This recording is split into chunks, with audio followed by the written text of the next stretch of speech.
नमस्कार छात्रों, जनता स्कूल और जूनियर कॉलेज शिरों में आप सभी का स्वागत है।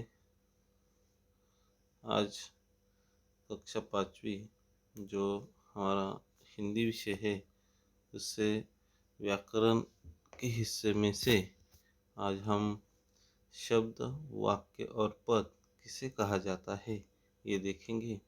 शब्द, वाक्य और पद।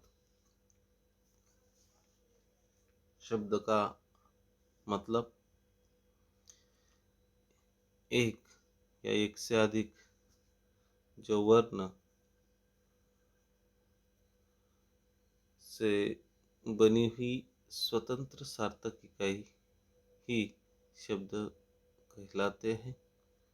यानी कि जो हमने वर्णमाला देखी है, उसके आधार पर जो वर्ण होते हैं, जो ध्वनियाँ होती है, उसे एकत्रित आने पर उसे शब्द बनता है। स्पष्ट अर्थ प्रकट करने वाले वर्ण या वर्ण समूह को शब्द कहते हैं।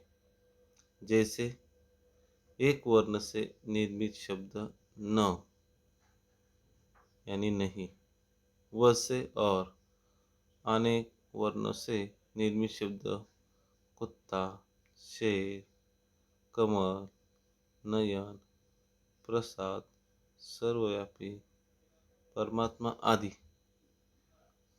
भारतीय जो संस्कृति है, उसमें शब्द को ब्रह्म कहा जाता है। एक से ज़्यादा शब्द मिलकर पद बनते हैं और पद मिलकर वाक्य बनते हैं। आगे देखेंगे वाक्य किसे कहते हैं। दो या दो से अधिक शब्दों के समूह को वाक्य कहते हैं। उदाहरण के लिए सत्य से विजय होती है एक वाक्य है, क्योंकि इसका पूरा पूरा जो अर्थ निकलता है, किंतु सत्य विजय होती वाक्य नहीं है, क्योंकि इसका अर्थ नहीं निकलता। तथा वाक्य होने के लिए उसका अर्थ निकलना चाहिए। यानी शब्द कैसा होना चाहिए? अर्थपूर्ण होना चाहिए, उसका मतलब पता होना चाहिए। वाक्य का अर्थ भी पूरा होना चाहिए। जैसे कि विद्या धन के समान है, विद्यांशु कल विद्यालय जाएगा। ये जो वाक्य है, यह अर्थपूर्ण वाक्य है, इन्हें हम वाक्य कह सकते हैं। आगे पद। पहले शब्द देखा, एक या एक से अधिक वर्ण इकट्ठा होते हैं उसे शब्द कहते हैं। वाक्य, एक या एक से अधिक शब्द एकत्रित आते हैं तो उसे हम वाक्य कहते हैं। अब पद। जब कोई सार्थक शब्द यानी अर्थपूर्ण शब्द वाक्य में प्रयुक्त होता है, तब उसे पद कहते हैं। यानी वाक्य में आए जो शब्द होते हैं, हर एक शब्द, उसे पद कहा जाता है। वाक्य में जो शब्द आते हैं उन्हें पद कहते हैं।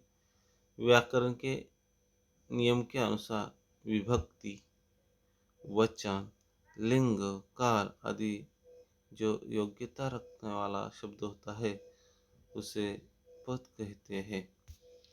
छात्रों को उदाहरण के तौर पर, जैसे कि यह अर्थपूर्ण शब्द बनाने के लिए कहा गया है। उदाहरण के तौर पर पहला जो शब्द दिया भलसु, उसका अर्थपूर्ण शब्द है सुलभ।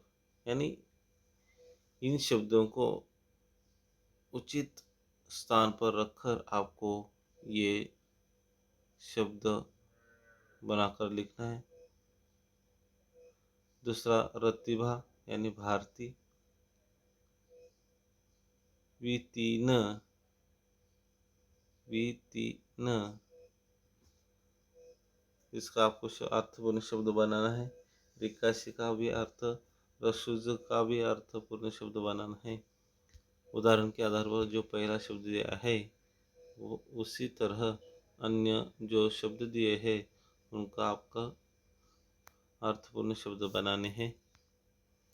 आगे है अर्थपूर्ण शब्द अलग करो। जो शब्द दिए गए हैं उनमें से जो अर्थपूर्ण शब्द है ये आपको अलग करके लिखने हैं। रिक्त जगहों पर योग्य वर्णन लिखो।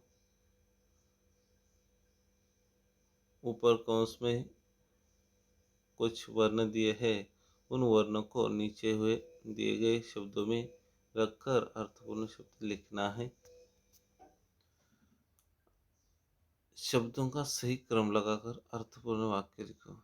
मेरा आज जन्मदिन, ये आपको सही क्रम लगाकर उससे अर्थपूर्ण शब्द बनाने हैं। छात्रों को ये स्वाध्याय ध्यान में रखना है और पूरा करके व्हाट्सएप पर भेजना है। धन्यवाद।